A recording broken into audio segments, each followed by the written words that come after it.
Olá, bem-vindo ao Projeto Gabaritar. E o vídeo de hoje será sobre a informática. Mais precisamente, o assunto que é, vai ser explorado nesse vídeo será sobre os correios eletrônicos de modo geral.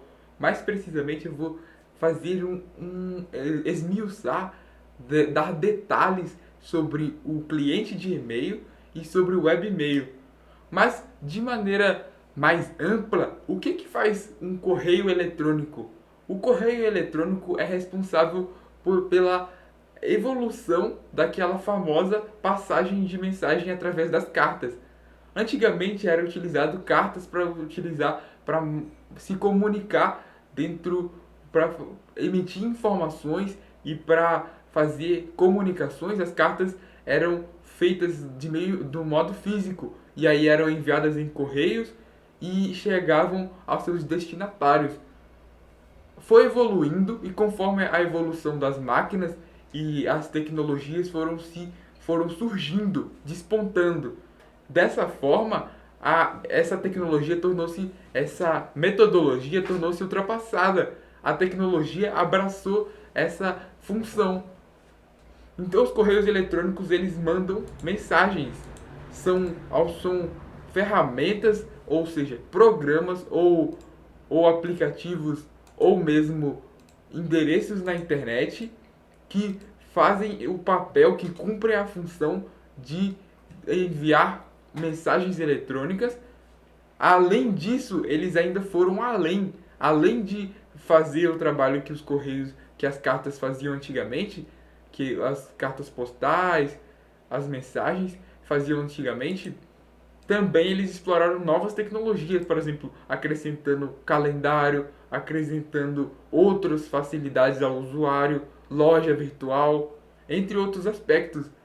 O correio eletrônico também é responsável por facilitar muito, porque todo, todo mundo, se como o correio eletrônico ele é muito fácil de ser utilizado.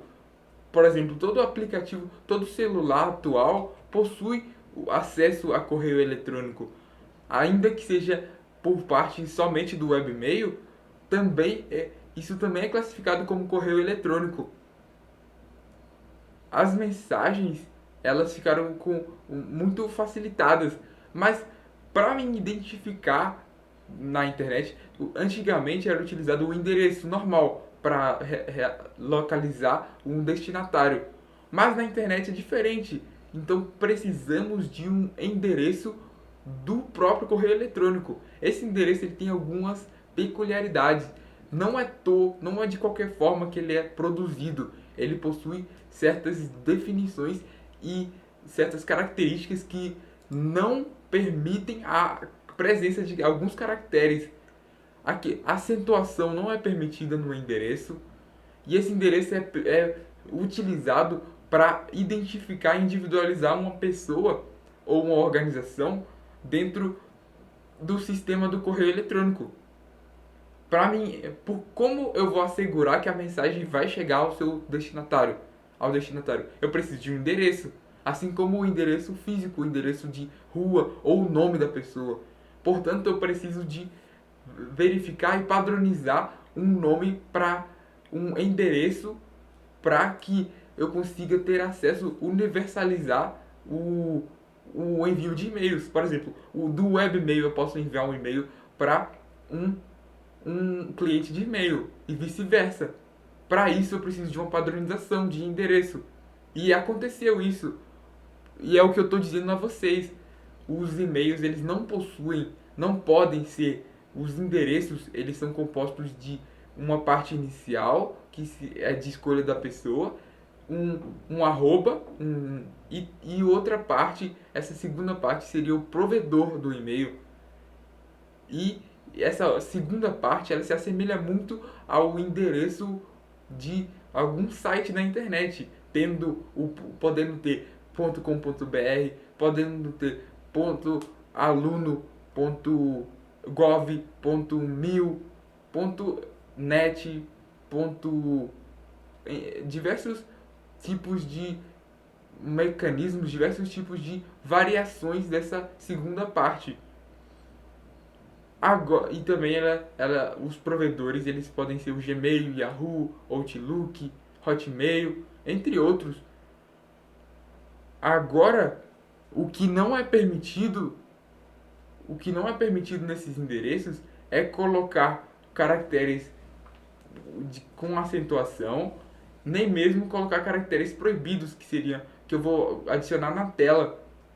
Depois disso também podemos dizer também que existem algumas características de repetição. Eu não posso colocar espaços no meu e-mail, nem mesmo colocar caracteres repetitivos, caracteres de mais, de menos, de ponto ou mesmo underline repetitivo consecutivamente. E também não posso colocá-los no início do endereço e nem no final. Ainda que esses caracteres sejam permitidos, eu posso colocar um mais, eu posso colocar um underline, eu posso colocar o ponto, eu posso colocar o sinal de mais, eu posso colocar o sinal de menos.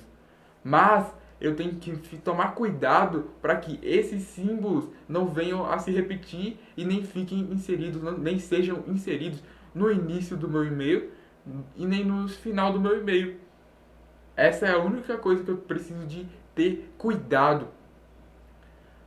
Desse modo, agora partindo para explorando o conceito e dividindo, fazendo uma diferenciação bem feita a respeito do que seria o cliente de e-mail e o webmail, eu vou começar pelo webmail. O webmail, o nome dele já diz muito sobre ele, porque por ser web, ele vai explorar a infraestrutura da web. A web é uma parte da internet, podemos dizer que é uma subdivisão da internet, que os endereços estão disponíveis. É a internet em si. E essa parte ela é acessível e ela é visível aos spiders, ou seja, ela é identificável, o endereço, os bots, os spiders e os crawlers, eles já conseguiram identificar essa parte da internet. Dessa forma, a web é a ponta do iceberg da internet e é utilizada pelos webmails para que as mensagens sejam passadas. Dessa forma, uma característica essencial é que o webmail necessariamente precisa de estar conectado à internet. Para utilizar o webmail, eu preciso de utilizar a internet.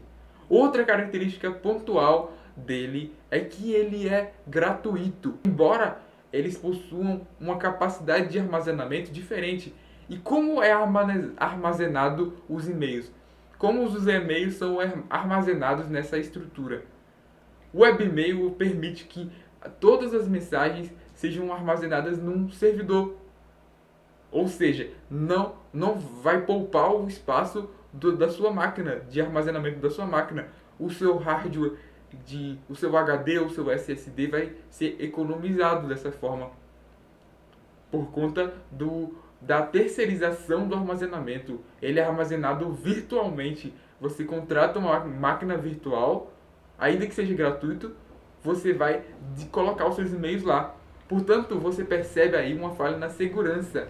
Ainda que eles tenham o provedor possa oferecer e fornecer alguns tipos de segurança da informação, antivírus, anti-spam, anti-spyware, é possível que seja menos seguro do que o cliente de e-mail, porque você percebe que seus e-mails eles não estão guardados num ambiente que você tem controle, mas sim num provedor. O provedor ele pode fazer alguma atitude maliciosa, se caso você não tenha tanta confiança com o seu provedor de e-mail, ele pode agir de má fé e fazer coisas ruins, subverter os seus e-mails. Agora, são essas três características fundamentais do webmail. Passando adiante e traçando um contraste, temos os clientes de e-mail. Mas os clientes de e-mail são diferenciados porque eles são aplicativos da máquina. O usuário baixa esses aplicativos. Acontece o download desse aplicativo, ele é um programa que permite a visualização de e-mails.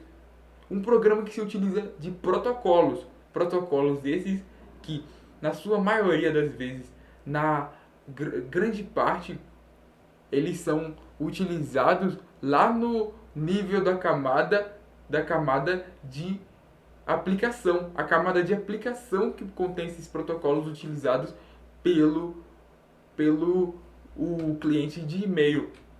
Alguns exemplos desses protocolos são o SMTP, também temos o IMAP e também temos o POP3.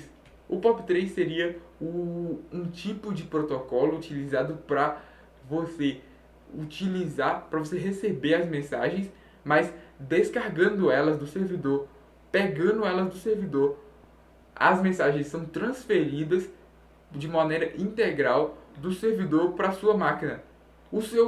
É claro que fazendo essa aplicação, fazendo essa ação, você vai ter comprometimento e seu HD vai ser utilizado. Você vai utilizar a memória que está contida no seu dispositivo, na sua máquina. Então vai depender, caso você utilize o POP3, vai depender do seu armazenamento interno. O seu hardware e o seu software vão ser utilizados, vão ser essenciais, vão ser cruciais para o sucesso da utilização, para a melhor utilização do e-mail, do cliente de e-mail. Já o IMAP, ele é um tipo diferenciado, porque ele vai não só trazer as mensagens, caso você as leia, mas também vai deixar uma mensagem no servidor. Então a mensagem vai ficar em ambos os lugares, facilitando o acesso posterior. Uma desvantagem, outra parte importante do cliente de e-mail é a segurança dele. Mas antes disso eu vou falar um pouco sobre o SMTP. O SMTP é um protocolo, é Simple Mail Transfer Protocol. É um protocolo de envio de e-mail. Para enviar esses e-mails, o SMTP fornece base para esse envio. Percebeu que eu disse envio, não recebimento? O que fornece o recebimento seria o IMAP ou mesmo o POP3, que seria Post Office Protocol 3. Enquanto que o SMTP é o Simple Mail Transfer Protocol e vai fazer o envio de e-mails.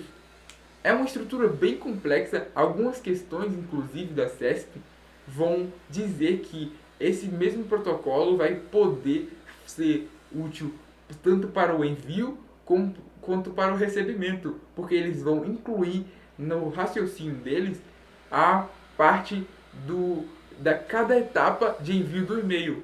O envio ele não vai direto para o destinatário final, ele passa por servidores intermediários e esses servidores vão receber. Portanto, existe o recebimento, ainda que indireto e ainda que de forma meio abstrata.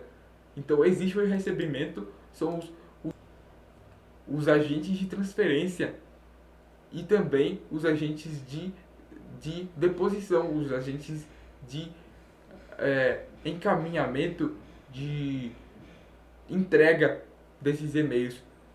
Então vai acontecer tanto o processo de envio como de recebimento em algumas interpretações, como a interpretação da CESP. Já o servidor SMTP é diferente, ele vai sim promover o envio e o recebimento. Agora, continuando nas características do cliente e-mail, o cliente e-mail é mais seguro, porque eu vou ter plataformas e vou ter todo o arcabouço para me proteger de ameaças da internet. Ele vai ter uma segurança mais elaborada, até porque na maioria das vezes ele é pago. Lembrando também que o cliente de e-mail ele não é acessível em todos os campos. Aonde você estiver, se você estiver conectado na internet, não é garantia que você vai poder acessar o seu e-mail. nem os seus e-mails novos, nem mesmo os seus e-mails antigos, porque por eles serem armazenados na sua máquina, dependendo da configuração do tipo de protocolo, eles vão ficar incluídos somente na sua máquina, sendo que o aplicativo acessado em outra máquina, ainda que você utilize o mesmo endereço e o mesmo login e senha, você não vai ter acesso a eles, porque eles foram descarregados na sua máquina, estão na sua propriedade, no seu HD. Então essa é uma característica que pode limitar um pouco a experiência. Outra diferença, outra parte importante é que ele não é necessário o uso da internet. Eu posso ler os meus e-mails, produzir e-mails, enviar e-mails sem utilizar a internet. É uma vantagem bem grande essa parte. Agora eu vou fazer um paralelo entre o webmail e o cliente de e-mail. Mas antes eu vou listar alguns tipos de fornecedores, alguns tipos de empresas e corporações, alguns exemplos do que seriam cada um de ambos, cada um dos dois. Enquanto o webmail, eu posso citar como exemplo o Gmail, o Hotmail, o Outlook e o Yahoo. Enquanto que para cliente de e-mail, que é o aplicativo, eu posso citar o Thunderbird e também o Microsoft Outlook. Esses são os principais exemplos. Inclusive vai ter uma questão abordando essa ideia que o webmail ele é utilizado pela internet, diferente dos clientes de e-mail, que são o Thunderbird e o Microsoft Outlook. Mas vamos resolver daqui a pouquinho. Antes disso, vamos traçar um contraste e criar meio que uma tabela do que seria das peculiaridades de cada um, das desvantagens de cada um dos serviços. Por que será que seria mais adequado para uma pessoa que sai muito, que está constantemente em movimento e está trocando de aparelho constantemente? Será que é viável recomendar a esse tipo de usuário o cliente de e-mail? É meio essa afirmação não é totalmente verdadeira, porque a resposta dessa pergunta, a melhor opção para essa pessoa seria o webmail, porque tendo internet, ele já vai conseguir acessar seus e-mails. O webmail tem essa vantagem, enquanto que o cliente de e-mail não tem essa vantagem. Você precisa de estar na sua máquina padrão. Fica meio restrito. Quem é muito andarilho, gosta de viajar, precisa de viajar a trabalho, prefere o webmail por essa característica essencial da dependência da internet.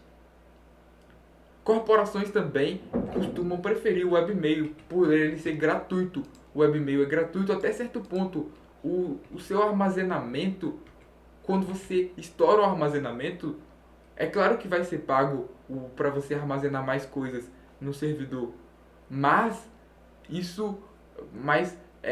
comparado com a necessidade de pagar para ter o aplicativo, pagar a licença, torna-se uma vantagem. Até mesmo pagar essa taxa é mais vantajoso para as corporações. Agora sobre as desvantagens, essa daí foi exemplo prático da aplicação e de por que escolher o webmail em certas circunstâncias. Dependendo de dois aspectos, você vai estudar a acessibilidade. Você percebeu que a acessibilidade é muito viável, e também como é feito o mecanismo de busca, de resgate das informações, porque às vezes o e-mail pode não ser, o seu e-mail pode se corromper de alguma forma. Para onde você vai recorrer?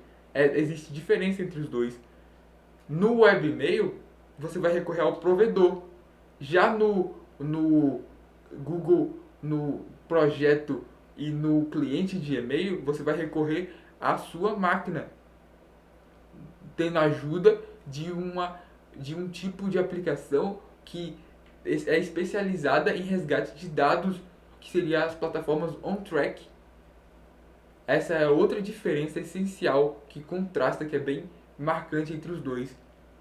A acessibilidade nem se fale, o webmail ganha disparado, porque onde tiver internet, o webmail vai ser possível. O acesso ao webmail será muito fácil, será possível. Agora temos características que são desvantagens do webmail, porque nem tudo são as mil maravilhas. O webmail não é 100% bom, porque ele pode ter falhas de segurança. Por ele ser gratuito até certo ponto, ele precisa de ganhar dinheiro de alguma forma. Então, propagandas são muito comuns em webmail. Outra característica negativa dele é que o webmail ele se restringe a pessoas que possuem internet, a dispositivos que possuem internet.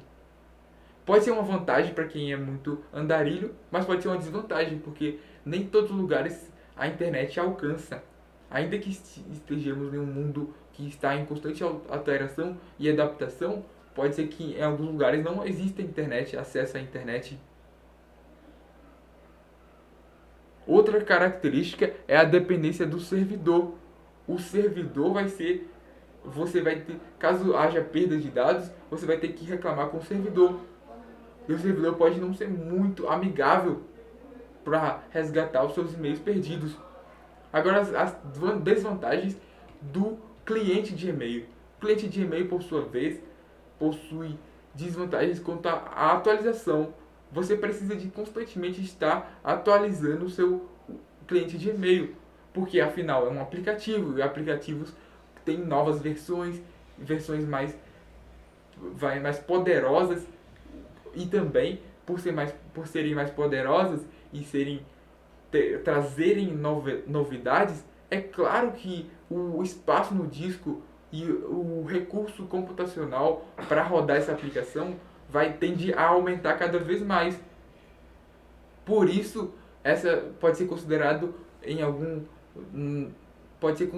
uma desvantagem a exigência de sucessivas atualizações. Você precisa de se atualizar constantemente para não perder as novidades, não perder tudo que o cliente de e-mail pode oferecer.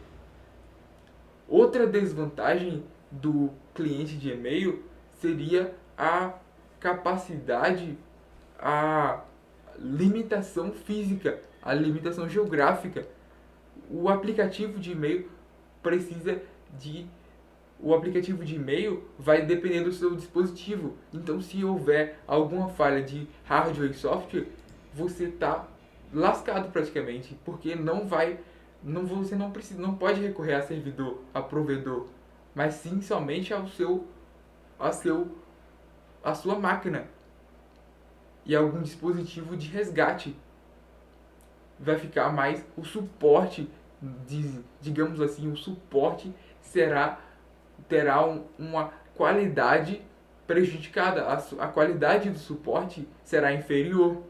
Você vai ter que buscar o problema em uma parte na sua própria máquina, o que vai exigir mais esforço da sua parte. Agora, outra desvantagem seria o backup. O backup dos servidores, o backup feito nos clientes de e-mail não é tão bom assim, porque enquanto que o e-mail, o webmail vai necessariamente ter uma cópia e ser mais voltado ao backup, ao resgate de dados, porque um provedor, para ele não levar prejuízo, ele vai cuidar dos dados da pessoa, cuidar dos e-mails de forma mais específica, com mais empenho. Então, um backup vai ser feito, uma cópia de segurança, uma cópia em outro local, em outro dispositivo, vai ser feita, enquanto que no cliente de e-mail não tem essa preocupação. Então, o backup deixa a desejar nos clientes de e-mail. Agora, traçamos o paralelo entre essas duas ferramentas que estão contidas no universo do correio eletrônico. Agora vamos explorar um pouco sobre como é feito o envio de e-mail propriamente dito. É claro que existem campos para serem preenchidos quando você começa a fazer começa a escrever um e-mail. Esses campos podem ser o D, ou seja, o remetente, o que vai ser auto-preenchido com base no endereço que você está digitando no e-mail, o campo para, e também o campo CC, que é cópia de carbono, e o CCO, que seria cópia oculta de carbono. Também pode ser utilizado o termo BCC, que é Blind Carbon Copy. São essas duas possibilidades de nome. Mas quais são as diferenças entre esses campos? O para seria o destinatório. Para quem, para quais e-mails eu quero encaminhar aquela mensagem. Eu posso encaminhar para uma pessoa da minha empresa, um amigo, talvez eu possa encaminhar para um familiar. E pegando o endereço dessa pessoa, eu coloco no campo para. O campo CC ele parece muito com o campo para, porque vai ser um e-mail, ou seja, ele vai ser considerado um destinatário também. Mas ele vai ser um destinatário em um campo diferente. Mas não vai influenciar em nada em questão de recebimento e nem de tratamento diferenciado. Ele não vai receber um tratamento diferenciado por estar em cópia de carbono, não. Já o CCO vai ter uma diferença fundamental. Ele vai ficar oculto. Ele vai ficar oculto quanto aos outros destinatários. Os outros destinatários não vão conseguir enxergá-lo.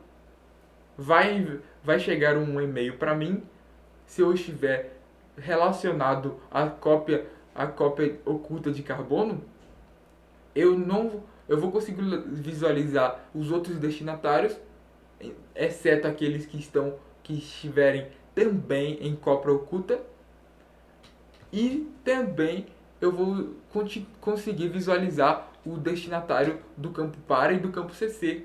Mas eles não vão conseguir, esses usuários, esses destinatários, não vão conseguir me visualizar, porque eu estou em cópia oculta. Assim como eu não vou conseguir visualizar outros usuários que estão também em cópia oculta. Percebeu a ideia? A ideia principal? Existe um sigilo maior aos e-mails que são enviados no destinatário CCO. O destinatário CCO também ele é utilizado por vezes para tentar evitar o spam. Às vezes eu não quero que o meu e-mail seja espalhado em vários lugares, até porque os destinatários do campo para e do campo CC podem encaminhar a mensagem para outras pessoas. E se o meu e-mail estiver no CC ou no para, ele vai estar explícito e pode ser sujeito e ser alvo de spam. Alguma pessoa pode pegar ou captar o meu e-mail e enviar mensagens indesejadas à minha caixa de entrada. Por isso que a cópia oculta é importante e ela é utilizada para ocultar o e-mail. Agora, sobre a resposta, eu posso ter três opções. Eu posso responder a pessoa que enviou o meu e-mail, ou seja, o remetente. Eu posso responder a todos, no caso, responde a todas as pessoas visíveis, a todas as pessoas do campo CC e do campo para, e também incluindo o remetente. E também eu posso encaminhar. Encaminhar geralmente acontece com a inclusão do anexo, enquanto que responder não tem o anexo incluído. A resposta a todos pode desmascarar o campo, pode desmascarar quem está no campo do CCO.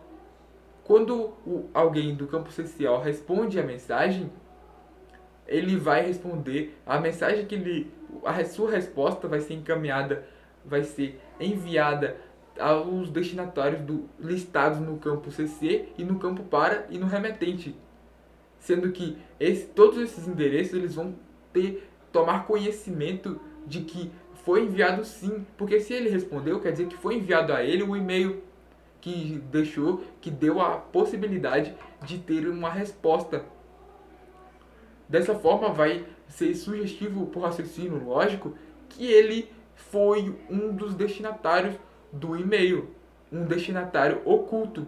Percebeu a ideia? Então não faça isso. Se você recebeu um e-mail em cópia oculta, não responda a todos.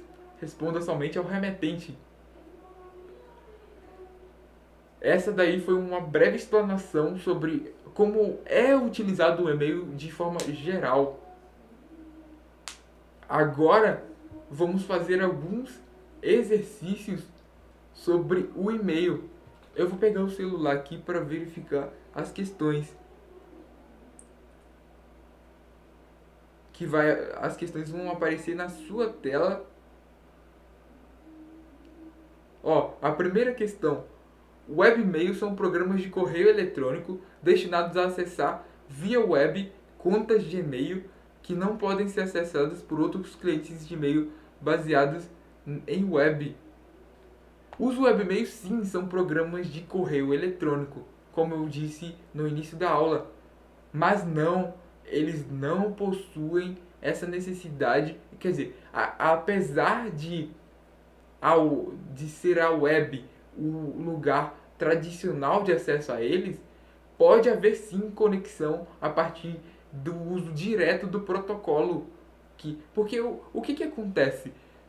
O webmail ele se baseia em dois protocolos. Ele vai utilizar o protocolo de e-mail, de envio de e-mail, que seria o SMTP, mas também vai utilizar um protocolo da internet, que seria o Hypertext Transfer Protocol, o HTTP ou HTTPS. Mas isso não vai bloquear que eu consiga fazer o acesso, eu consiga tomar alguma atitude no meu, fazer alguma modificação utilizando diretamente o protocolo SMTP. Dessa forma, a internet, eu não vou basear, eu posso acessar o meu e-mail, a minha conta de e-mail, sem estar necessariamente em um ambiente web, sem estar necessariamente utilizando um produto, utilizando uma infraestrutura que utilize a web. Então, o gabarito errado da primeira questão.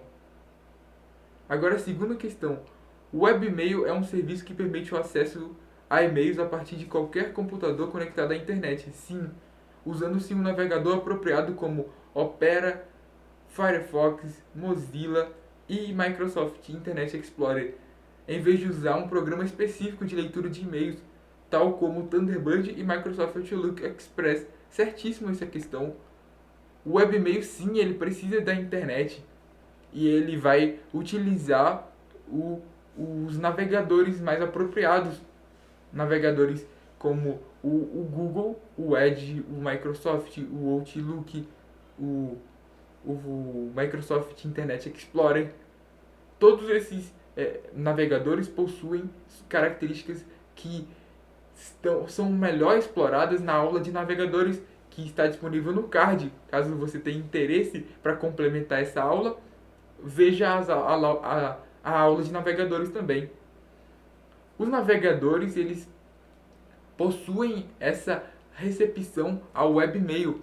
O webmail, ele vai estar posicionado, vai ser melhor explorado a partir de um navegador.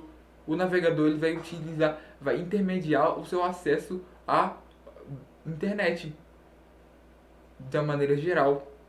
Ou seja, navegador navega, ele vai possibilitar a sua navegação na internet através de protocolos. E é isso que a questão afirma. A questão afirma que existem navegadores que vão dar essa base para que você consiga melhor utilizar o webmail. Enquanto que por outro lado existem os clientes e os programas de leitura de e-mail, que seria o Thunderbird e o Microsoft Outlook Express. Então, corretíssimo item. Próxima questão. Diferentemente do Outlook Express, lembra que o Outlook Express é um tipo de cliente de e-mail. O webmail pode ser acessado de qualquer computador, independente de configurações prévias. Essa parte do final do item eu fiquei um pouco na dúvida, eu confesso a vocês. Porque o webmail, claro que ele utiliza internet. E ele é diferente do cliente de e-mail, porque ele precisa da internet para o seu acesso. Mas, quer dizer, em regra ele precisa da internet para obter o acesso.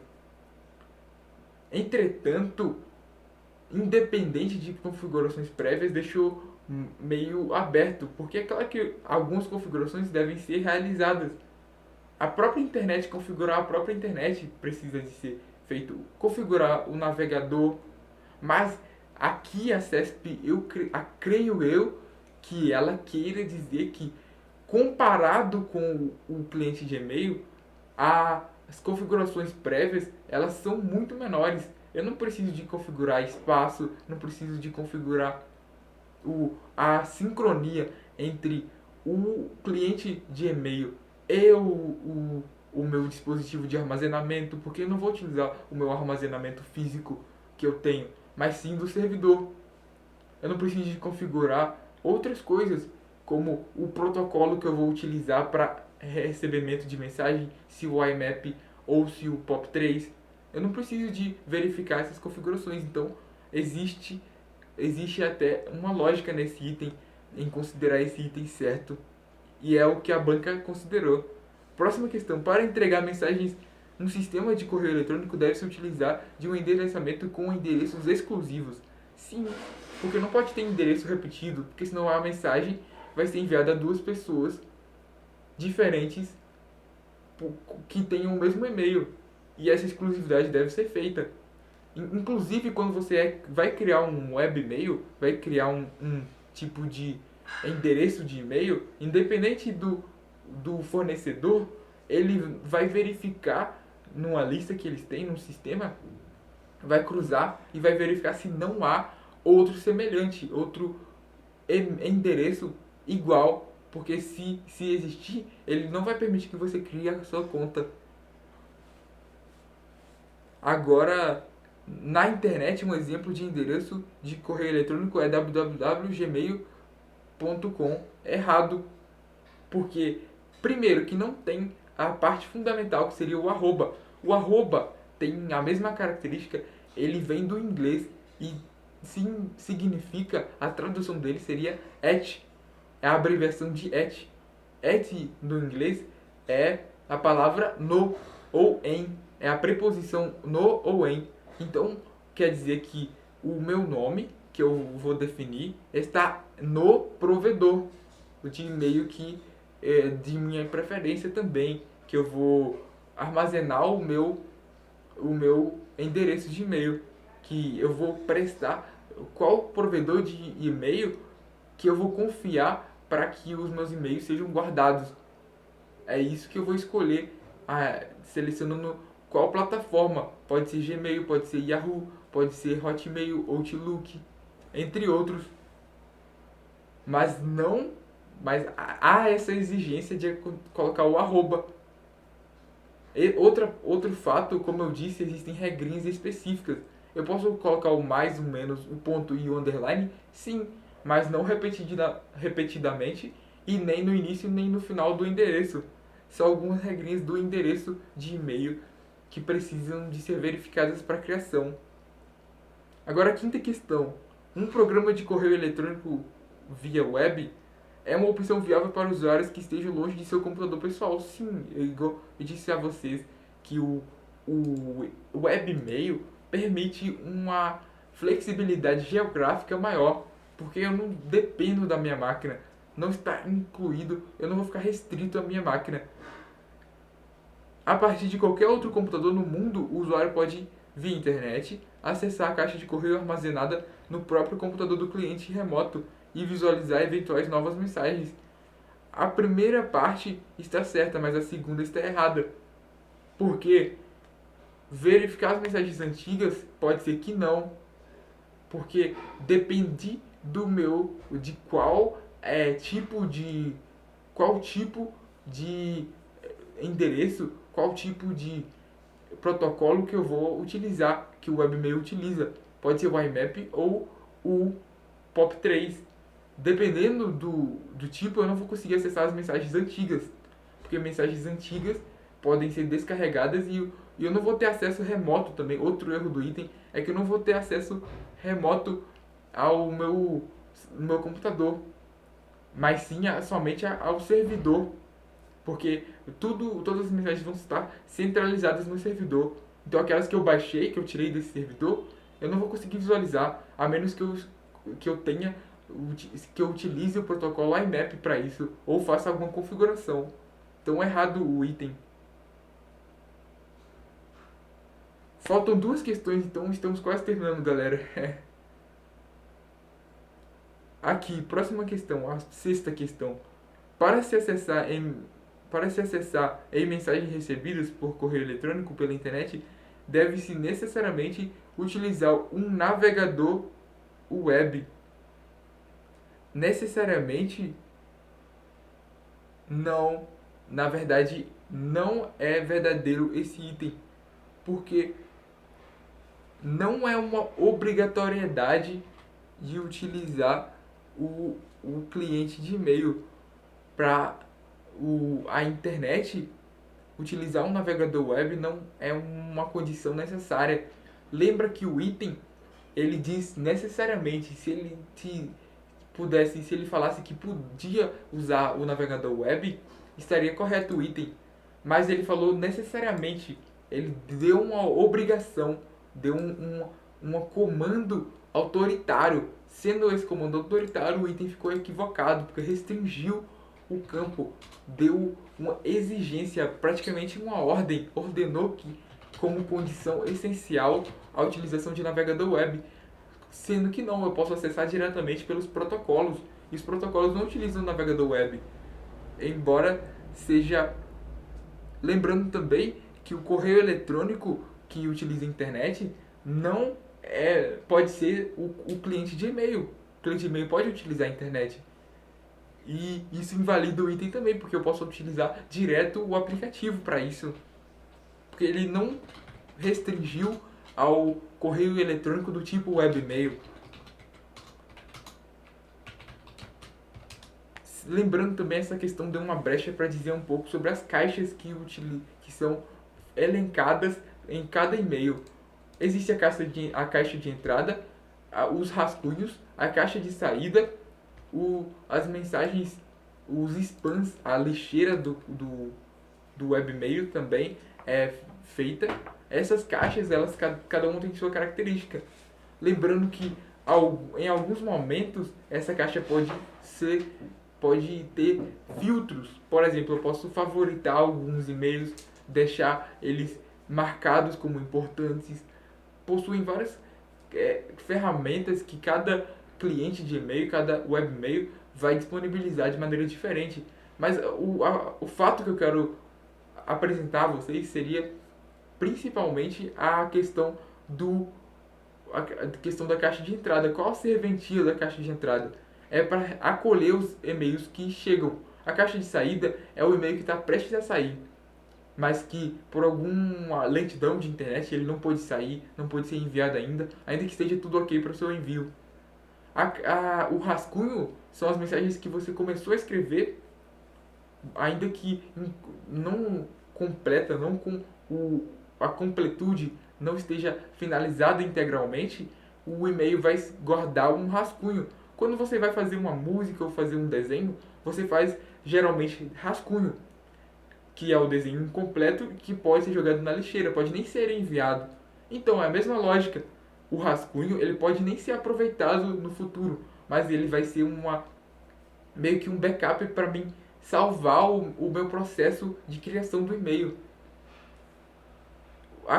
O spam são as mensagens indesejadas de sites que não precisa de ser um site malicioso, pode ser um site de propaganda, por exemplo, um comércio, uma empresa. São mensagens indesejadas que eu não quis que elas sejam enviadas a mim, que são enviadas de maneira repetida e com muita frequência. Aí elas caem no spam, na caixa de spam.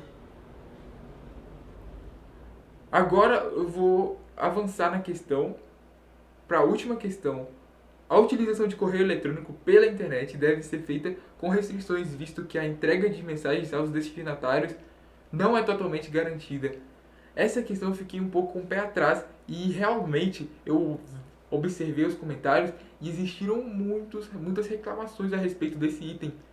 Ele foi considerado certo, mas tem um probleminha porque com restrições pareceu meio esquisito. A mensagem ela deve ser feita com restrições, o envio, a utilização de correio eletrônico deve ser feita com restrições.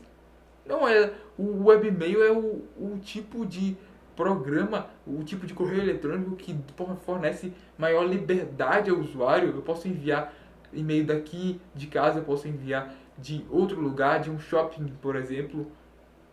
E as mensagens não têm garantia de serem enviadas, de chegarem a seus destinatários. Essa parte está correta, porque podem existir falhas do servidor, pode existir o destinatário pode não ter a capacidade de armazenamento necessária para receber o meu e-mail, porque a caixa de entrada dele pode estar lotada. Acontece isso muito no cliente de e-mail. E entre outros aspectos que pode acontecer. Então a garantia não é 100%. Tudo que for dito no item que é 100% garantido é exigido, com toda certeza vai acontecer isso, ele tem uma confiabilidade máxima, ou ter uma coisa muito cirúrgica, sendo que existe uma variação no mercado, por exemplo, a quantidade de e-mails de destinatários possíveis são 50, ou a quantidade de destinatários possíveis são 20. Você marca errado, porque taxar de maneira precisa esses dados é uma coisa que é uma polêmica muito grande, portanto, eles não vão entrar nessa polêmica e não vão considerar o item como certo, porque restringiu demais o campo de escolha, o que tornou ele equivocado. No caso, o gabarito dessa questão foi correto, porque ele considerou que as restrições, que existem restrições quanto ao envio, mas eu não diria restrições, seriam mais garantias, seriam mais ferramentas, equipamentos para prevenir, seriam mais talvez usos, talvez comportamentos diferenciados para que não ocorra o uso, a contaminação por vírus, ou mesmo o controle de spam, o controle de mensagens indevidas, o controle a restrição de mensagem, por exemplo. Eu não posso enviar uma mensagem sem acontecer, sem colocar pelo menos um destinatário. Eu posso enviar mensagem sem corpo, mensagem sem anexo, mas eu não posso enviar mensagem sem pelo menos um destinatário.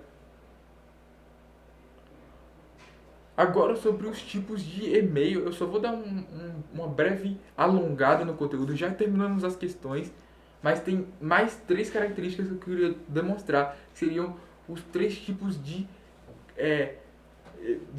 modelo de e-mail. Eu consigo criar um e-mail mais simples, um e-mail mais rico de texto, que seria o texto enriquecido, e também um modelo mais complexo, que seria o modelo em script. Seriam páginas mesmo que são acopladas no texto, no corpo dos e-mails, que são praticamente sites. Perceberam a diferença? Um e-mail simples é aquele que só tem texto, aquele bem antigo mesmo, que é somente um texto corrido, às vezes com algumas formatações básicas, mas que não tem muito recurso visual, muito recurso que chama a atenção, que salta os olhos. Já o segundo, que seria o texto enriquecido, seria um corpo de e-mails que tem bastante imagens, rico de mensagens, rico de fontes especiais, com até mesmo fontes específicas, assinaturas no final, por exemplo, uma foto da pessoa com a sua assinatura no final, entre outros aspectos. Já em script, o corpo de texto em script exige a utilização de linguagem script, linguagem JavaScript, por exemplo, ou seja, a criação de site e também recursos animados, GIFs, podem ter no e-mail formatação em CSS também, ou seja, tem um capricho maior. Agora, foi isso a aula. Eu espero que vocês tenham gostado. Os comentários estão disponíveis para vocês escreverem o que acharam da aula ou alguma sugestão, alguma pergunta. Eu estarei disposto a respondê-las. E também eu gostaria que vocês deixassem o like e também se inscrevessem no canal. E é isso. Fiquem com Deus.